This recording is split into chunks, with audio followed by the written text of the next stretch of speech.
Allons maintenant dans la région du Sahel. La première phase du projet Amélioration des actifs animaux vient de s'y achever. Une deuxième phase est en vue et pour la réussir, tous les acteurs impliqués se sont donné rendez-vous à Dori pour un bilan. L'ambition de tous, c'est de réussir la deuxième phase de ce projet qui est une initiative de l'ONG américaine International Relief Development. Le point avec Claude Ouedraogo. 300 tonnes d'aliments bétail ont été distribuées à 1000 ménages vulnérables du camp de Goudebo.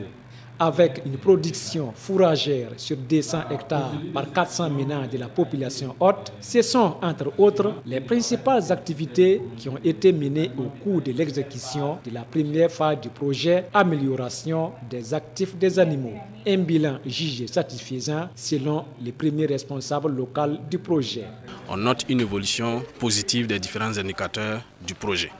Et cela est la résultante d'une stratégie d'intervention basée sur l'implication effective des bénéficiaires et également aussi sur la synergie d'action avec les différents partenaires qui interviennent au niveau du camp de Goudebo dans l'opération des réfugiés. Dans un contexte où le Sahel est caractérisé par une rareté des ressources naturelles, la deuxième phase du projet a aussi pour objectif d'accroître la résilience des réfugiés maliens et des communautés hautes du Burkina.